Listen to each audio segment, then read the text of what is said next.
Là. Alors, bonsoir Isabella.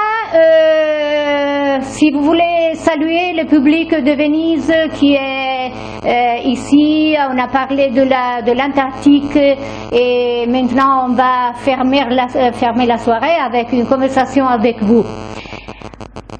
Oui, bonsoir à tout le monde. Oui, je pense qu'effectivement, l'Antarctique, ça paraît être un bon sujet sur lequel, en ce moment, il se passe pas mal de choses. D'accord. Et dites-moi, vous aussi, vous avez été contaminé par les Grands Sud comme Gérard? Contaminé par le Grand Sud, oui, on peut le dire comme ça. En fait, c'est au cours de mes navigations, essentiellement les navigations que j'ai fait autour du monde, que j'ai vraiment pris conscience que le Grand Sud, c'était quelque chose de tout à fait fabuleux et de précieux non seulement quand on y va, mais même pour, j'allais dire, pour l'humanité tout entière. Oui, d'accord. Et dites-moi, les bateaux que vous avez choisis pour naviguer en Antarctique, vous dites dans votre livre Salut au Sud qu'ils sont des femmes. Pourquoi? C'est un petit clin d'œil un peu, vous savez, quand on navigue et qu'on aime ces bateaux, on les personnalise toujours un petit peu.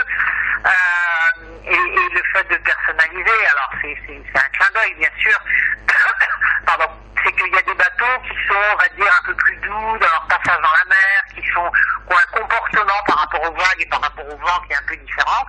Et c'est vrai que ce bateau que j'ai aujourd'hui, Ada, est un bateau qui est très souple par rapport à la mer et au vent, et donc ça me faisait dire un peu par clin d'œil que c'était un bateau féminin.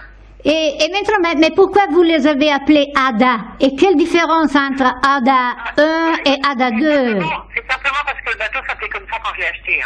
C'est un bateau ancien qui a presque 30 ans et qui avait été nommé comme ça par sa précédente propriétaire, et le nom me paraissait joli, donc j'ai pas eu envie de le changer. Mais puis, vous avez vendu le premier, vous en avez acheté un autre? Moi j'ai eu beaucoup de bateaux dans ma vie. Il y en a un que j'ai construit il y a plus de 25-30 ans de ça, que j'ai toujours, qui n'existe pas beaucoup, mais que j'ai toujours. Et puis après j'ai eu plusieurs bateaux de course, 4 ou 5. Et ça c'était vraiment des bateaux pour faire la course, donc après ils sont vendus. Et puis là j'ai ce bateau que j'ai racheté, qui n'est pas un bateau de course, mais qui est vraiment fait pour faire des expéditions, des choses comme ça. Ah, merci. Et dites-moi, pour ce qui concerne les traversées dans les Grands Sud, vous avez traversé 5 fois le Cap Horn, c'est juste?